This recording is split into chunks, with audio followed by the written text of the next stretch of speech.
It gets set up, and today we're going to paint two very simple landscapes for beginning watercolorists. Now remember to hop in that chat and send us some of your feedback and give us your thoughts. So what do you need to paint these simple landscapes? Well, I have a couple of recommendations. First, let's look at what we're going to paint. When I say simple, basic, yes, and you're going to be able to add a lot of your own artistic brain and wonderfulness to this, but let's look at what we're going to do. So we're going to do two. We're going to do one that's kind of like a valley or a field, and then the other one will be more of an ocean. We're not going to worry today about a lot of brush strokes. We just want to learn how to lay down this color to achieve a very simple landscape. So what do you need? Well, you're going to need your watercolors. Whatever kind of watercolors you've got are fine, but you are going to need some watercolor paper. I highly recommend that you use watercolor paper instead of just regular paper. And you're going to see as we lay this down, paper likes to buckle. So that leads us to the other thing that you need. And I highly recommend that you tape down your work. Now I'm using painter's tape, but you could use masking tape, other kinds of tape. There's even an artist tape. It's a little overpriced, but you can still use it. Now, I recommend that you put it down on some kind of a board. You can even tape it to your table if you need, but a board is much better because you can move it as you do your art.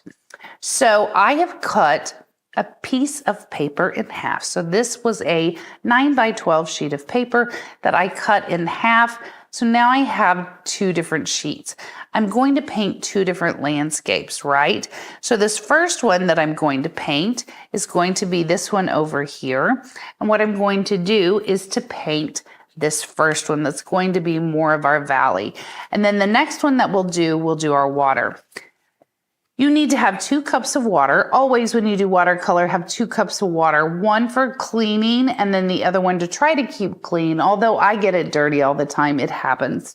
Get your paintbrush, whatever size you feel best with. I'm going to paint with the 10 today. Paper towels, they are great. And then of course your paint.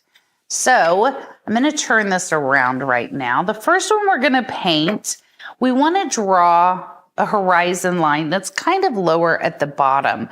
So here is the half point of my paper, and I already drew this with a pencil, and I used a straight edge.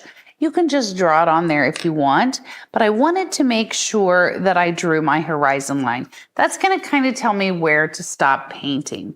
All right, now the other thing that you're going to need, and I forgot this a second ago, when I said your paper towels, we're going to pull this apart so that we can remove some of it to make clouds.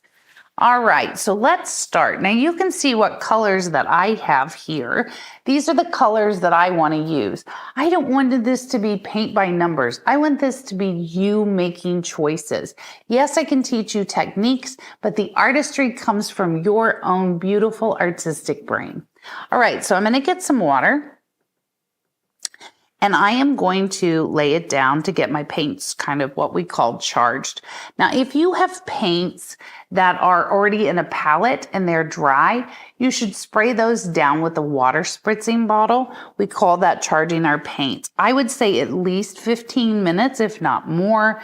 And that just gets them kind of nice and juicy. It's going to get them at the ability to produce their most vibrant colors.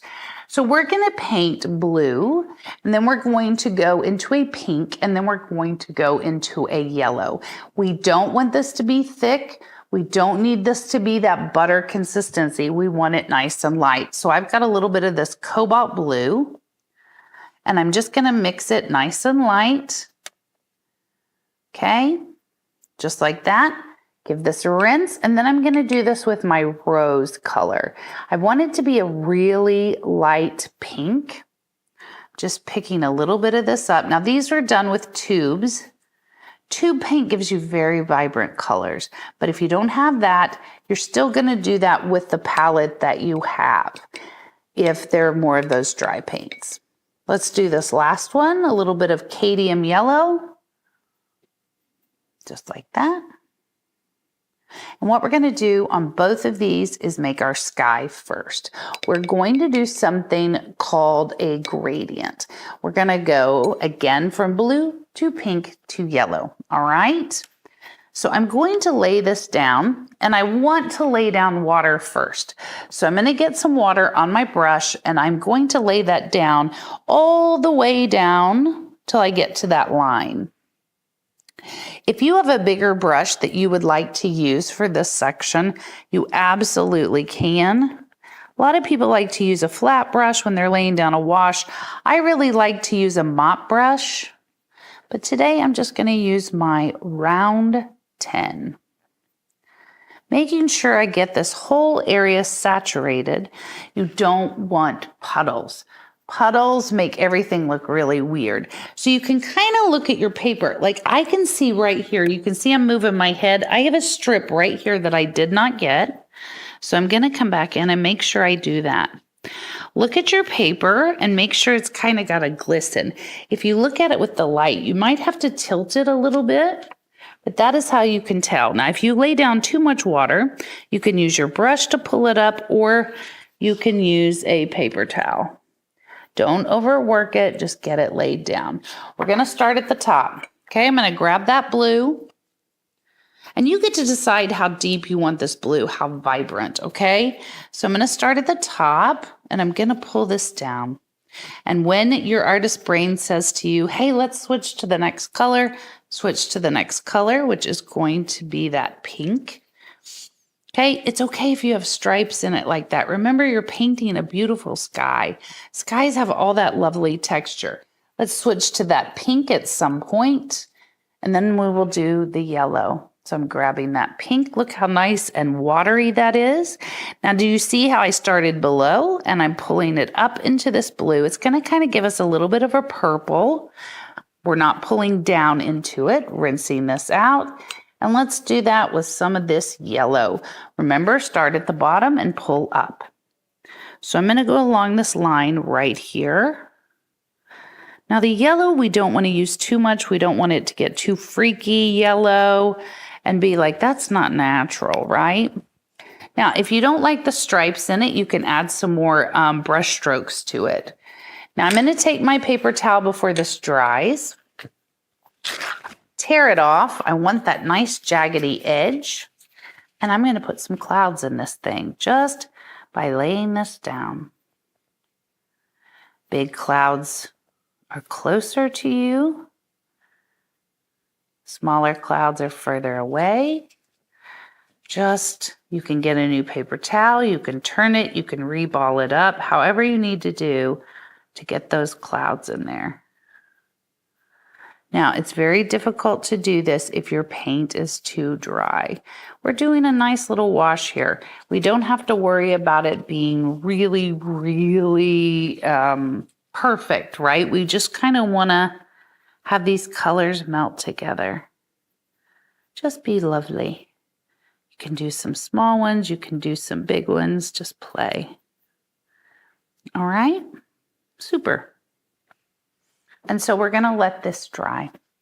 We're going to do another one, but I'm going to flip this around. Okay, so once we've painted those clouds, we're going to flip this around and do the other one. Now, I don't recommend, or you don't have to do this on the same board. You could do it on two separate boards. I just did it for this because it was, it was convenient. But I kind of like doing it on two separate boards and moving them out of the way. But this works. Now, what I just noticed right here is when you do this, sometimes you make mistakes. So this line that I have right here at the bottom really should be more at the top. So let's grab an eraser and fix that. Now, this is a great time to tell you about this eraser. Best artist eraser you can find. It's Prismacolor's Magic Rub. I love this for all of my art supplies. It just works really well.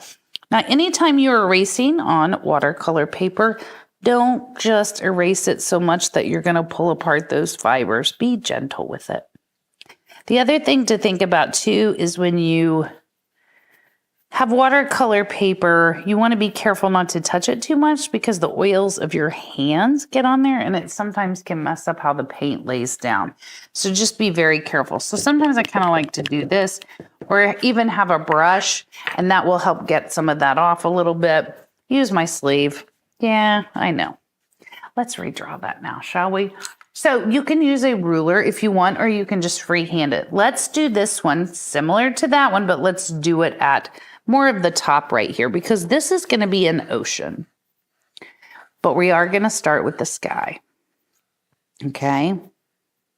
Now we're going to cover this up just like we did with the other one. So there's no need to worry about erasing that for now. All right, we're going to do the same thing, just like we did with the sky for the valley or the mountains, whatever you want to call them. If you want to use the exact same colors, you can, or maybe you want to change the place of where this water or the ocean is and you want it a little bit more Caribbean, so you want to add a little bit more blue-green, you can do whatever you want.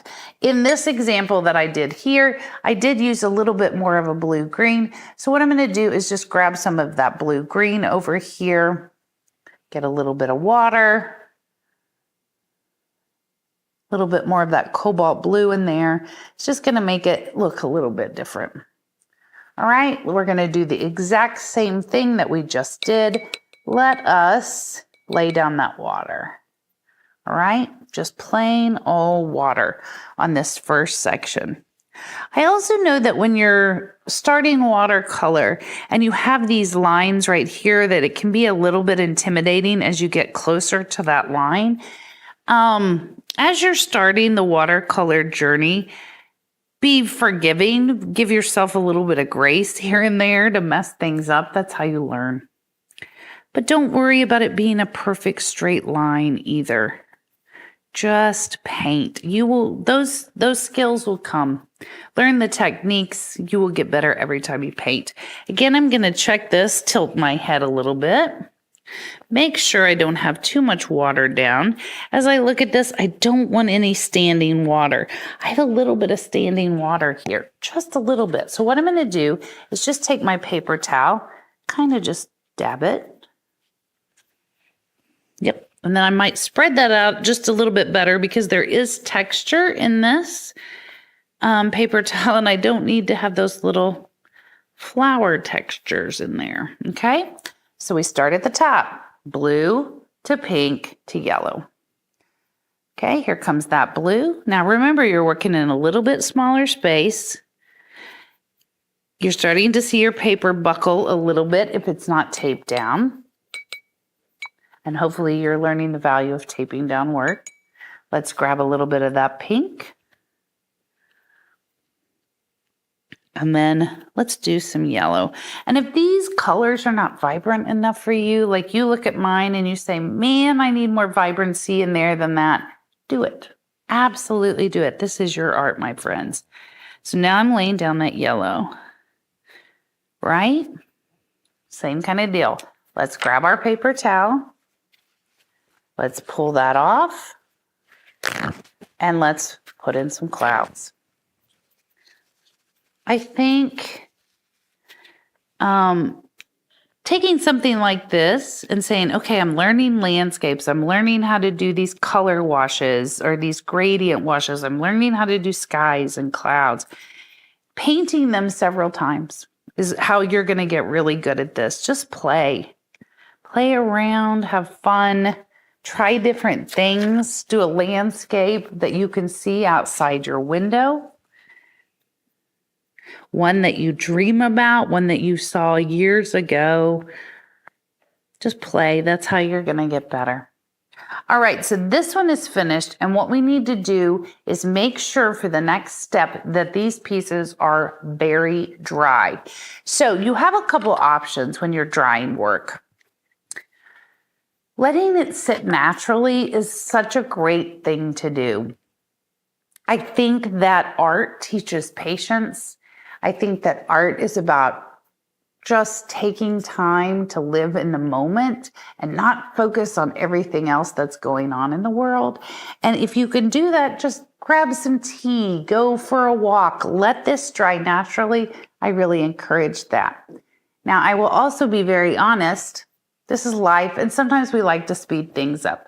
So having a hair dryer or a heat gun is really going to make this process faster. And sometimes we get in that art zone and we want to keep painting. So you do what you need to do. I'm going to grab this. Here we go. And I'm just going to dry these pieces. So for this next step, we want to make sure that it's nice and dry.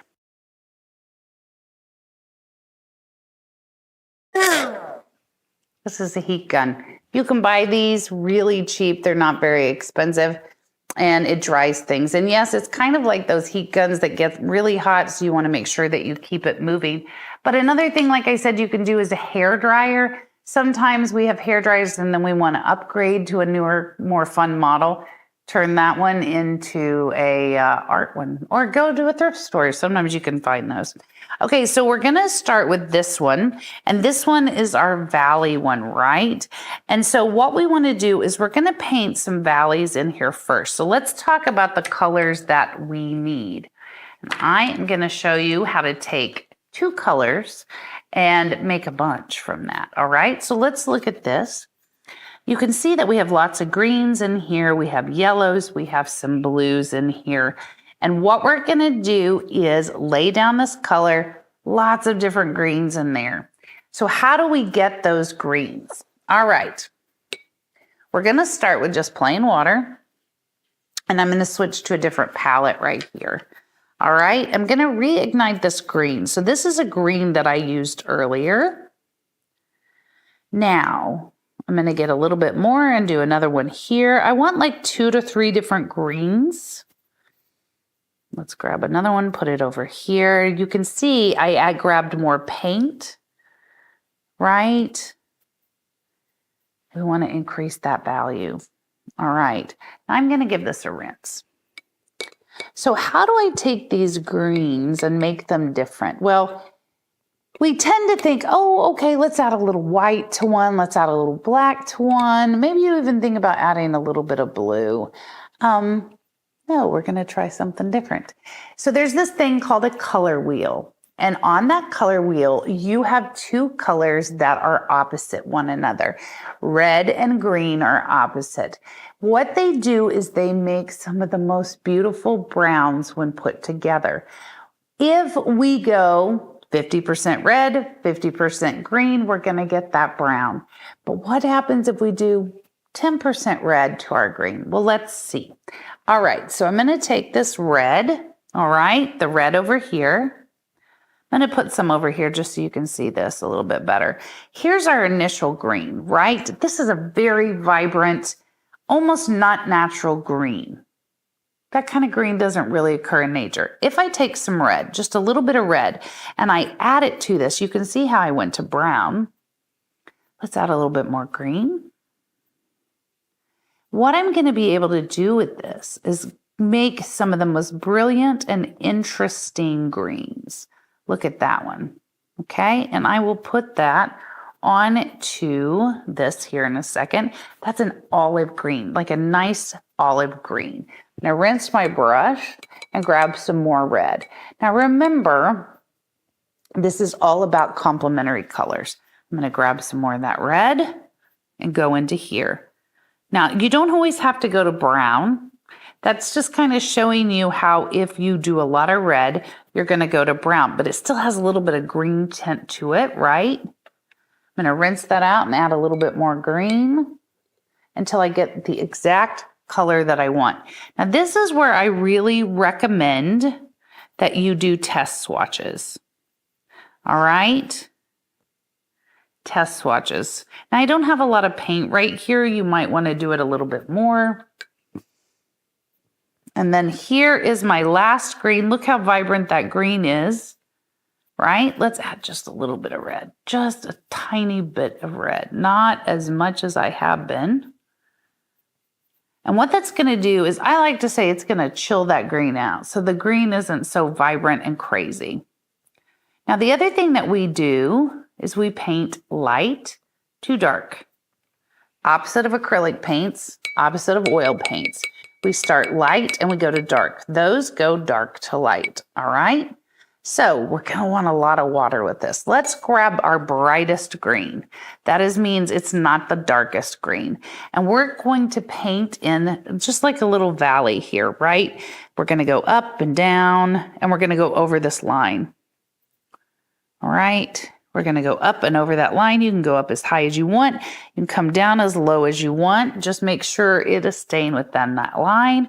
I'm just gonna add some green in here, right? Nice and watery. And then I'm gonna grab some of that darker green.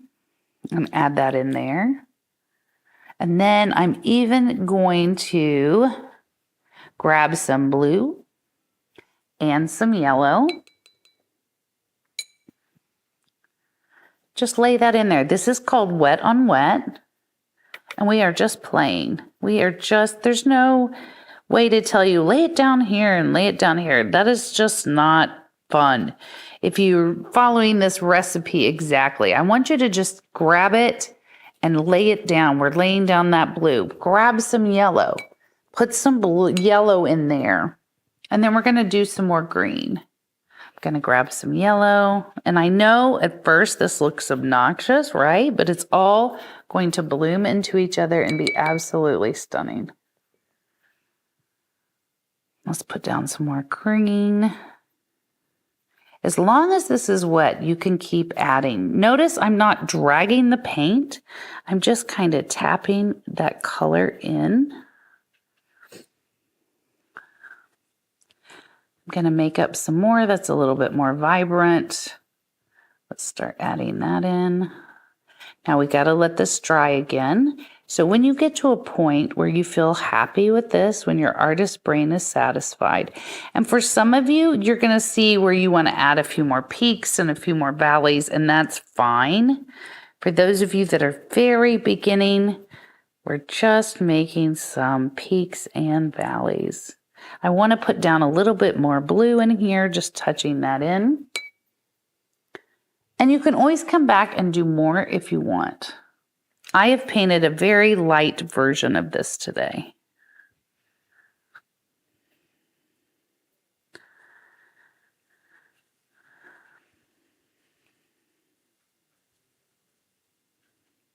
Okay, let's let that dry. So I'm going to flip this around again. And now we're going to kind of do the same thing we just did, but we're going to do it with water. So I'm going to flip this around again. All right, making sure I don't knock anything over. Now, you got to figure out what kind of blue you want. Do you want to do it with a cobalt blue? Do you want to do it more with this blue-green? We're going to do the same thing. We're going to make those hues starting light to dark. The other thing that you might want to do is have some white caps in here, and you're just going to kind of draw in this little funny shape. I'll draw a big one in right here, and we're going to think about it just kind of being, you know, jagged at the bottom. I kind of call it a shaky hand. It's kind of going into a V, and then across the top it's going to be a little bit rounded. That's a white cap. Now, unless you are painting a hurricane, you don't need that many waves. You don't need that many white caps, okay? Maybe do one back here that's kind of tiny, same kind of shape. And then maybe one over here that's kind of medium. I would not do more than 3 unless you're doing a hurricane, like I said. But again, this is your art. If you want to have 52 waves in this, you better believe that you can do that. You don't have to put any waves. Maybe it's a very, very still lake. Even though some lakes have waves, don't they? Okay, so what we're going to do, we're going to paint this in layers. We're going to start light, and then we're going to go dark. So let's take whatever blue that you want to use, and I'm going to get another paper towel off here because I go through these pretty quick. And let's do this. So we're going to paint down here. I'm just cleaning out my brushes. Sometimes I get excited and I forget to really give them a good cleaning. You want to make sure you get all of that out. And I'm going to go into here. I might even kind of clean it out in this cleaner water. It just helps. And then I always dry it on a paper towel just to make sure I've got all that color out. All right, so we're going to do this blue. Remember, we want to start very, very light. So I'm going to take this blue. I'm going to go back to this palette just because it's a little bit cleaner. Lay this blue down, right? But I want to do a very light version of this. So that means I want it really nice and watery. What I want to do first is make sure that I have lots of water on this. All right, now you notice we didn't lay down water first like we did on the sky, and that is just so we can have a little bit more control. Now, what I am going to recommend when you do this first color is not to come so close to your horizon line. Not yet. Right now, let's just lay down this very light color going around these white caps. If you paint over that white cap a little bit, that's okay. It is okay. Sometimes we lay something down and it disappears because we get very happy with our brush, and that is okay. Be very, very forgiving of yourself. Even if you're not brand new to art, you still need to just enjoy the process. The product will come. Okay, notice I'm keeping this pretty wet. Make sure you're painting all the way to your edges. If you have too much water as you're painting near those edges, it will puddle a little bit and kind of give you this bizarre look. So try not to get all your water, setting on those edges. Oceans also, or water, tend to be darker towards the horizon line, and they get lighter as they come down. So if you're pulling this down and it's getting lighter, that's okay. Notice I'm just going up and underneath these white caps. We're really focused on the landscape version of this and not so much on all these little bitty details. The details are just fun. Okay, let's mix a little bit more of that color, but let's make it a little bit more intense, right? A little bit more vibrant.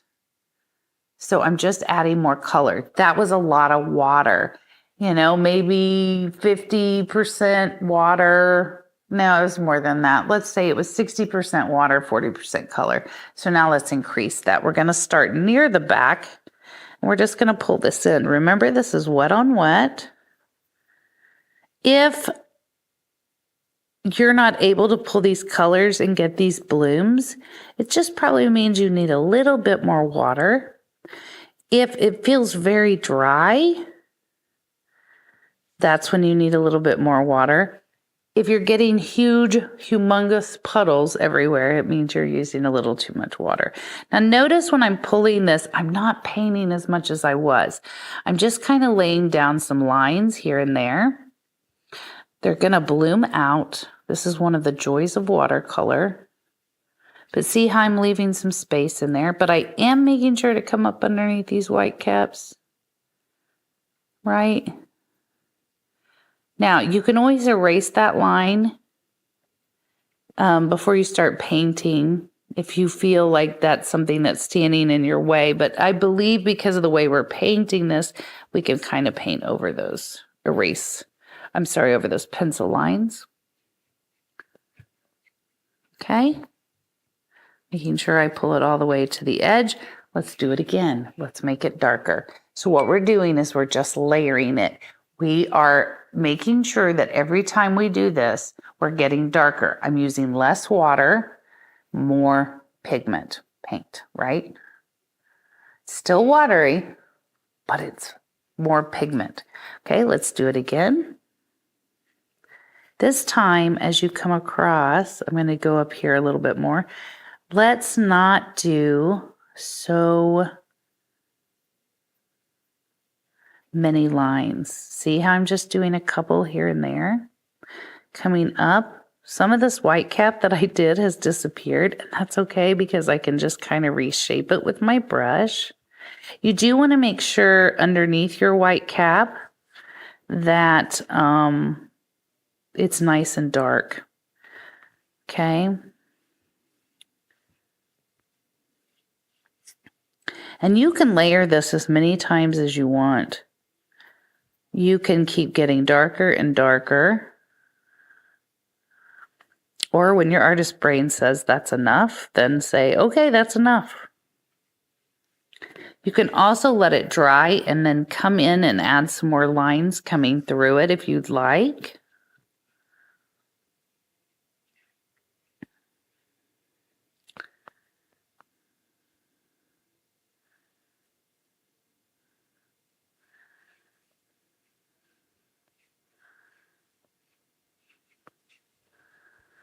And if you want to do one more layer, you absolutely can. But remember, you don't need as many lines. It's going to bloom out and do its own thing. Let me do one more darker layer.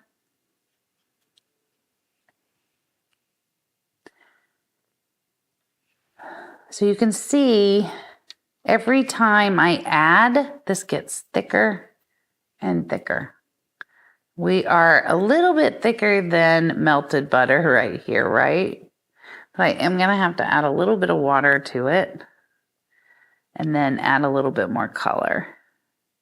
Okay, I'm going to come in here one more time, really trying to get close to that horizon. Now, if you go up and over that a little bit, that's okay.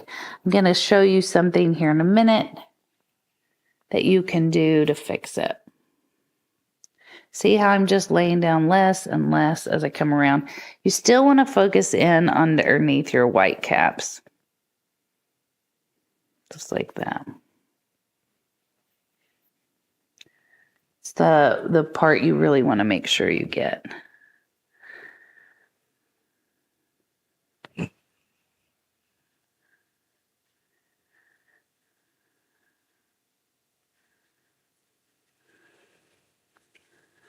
Okay?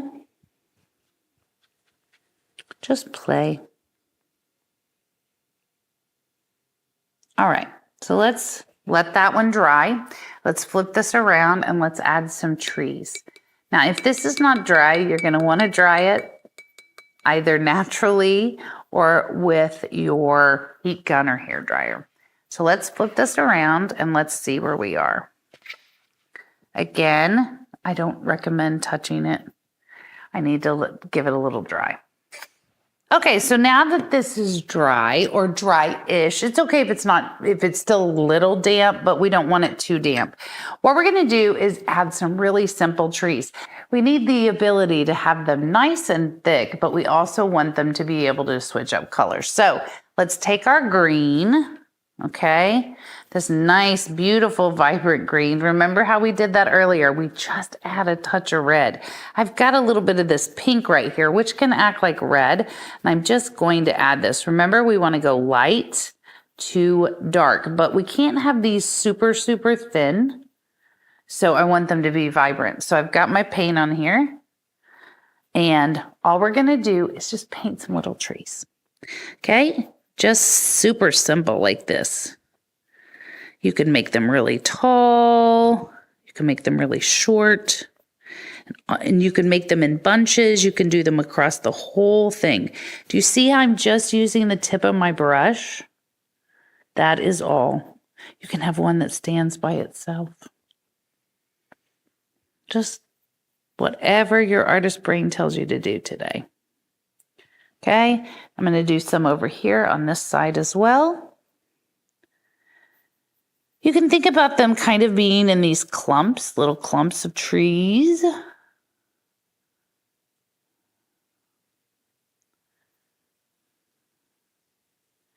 And then the next thing that we're going to do is put another clump of trees on, right? However, we're going to make them darker. All right, so while that's drying, and again, you can dry it, you can make it dry with your little heat gun, or you can just let it dry naturally, learning some beautiful patience in life. Okay, I'm gonna let that dry just a little bit. And while I do that, I'm gonna flip back around here to my ocean. So we're gonna paint a rock formation, but we need some brown. So let me get some brown that I have right over here. And I'm just gonna squirt this out on my palette. Somewhere where you have a clean palette would be nice, right? Okay, there's my brown. You could even add a little bit of yellow to that brown if you don't like it. Again, use a test strip, play it out, see how you like that brown. Don't feel like you have to settle for the colors that are actually in your palette. And we talk a lot about that in the watercolor theory class, so come take that with us. All right. Here we go. just kind of like we did with our valley over there, right? We're going to do kind of the same thing here, but we're going to do a rock formation. Nothing too complex. So this rock formation just can have big sections, right? And then it can even get some smaller sections in there. Just make sure your ocean is nice and dry here, or your water, because if it's not, you're going to have this brown come down and invade your ocean. And although that might be something you want to do in a future painting, let's not do that today. Okay, so I'm just going to have some rock formations. You can leave some white space in there to reflect light. You can even come in and add a little bit of yellow. These can go up as high as you want. They can come down as low as you want. We're just having a really fun time playing and enjoying the process. You can even do one over here that kind of doesn't meet up. You know, maybe there's like a little inlet that people could swim through. I do that a lot when I'm painting. I make up little stories sometimes of what I see. Makes things really fun. Okay, and then that's your rock formation. Come in, play around with shadow. You can add some more just by tapping in color. Look how I left some white space in there. That kind of looks like where the sun might be hitting it. You could even come in with some gray, some green, some blue. And if you get it in your water a little bit, it's okay. All right. There we go. Let's go back to our forest or our valley, if you will. Oops. I'm going to rinse this out. And we're going to do some more trees. Now, these trees are not going to be perfectly dry, and that's okay. You can either make them 100% dry or go on top of them when they're a little bit damp. So I'm going to go back to my green, and I'm going to just keep adding a little bit more red, all right? I do want to make sure that they're a little bit thicker than that. Okay, I'm going to grab some of that pink or some of the red. Remember, they're the opposite of each other on the color wheel, so that each time we add another layer, they just get darker.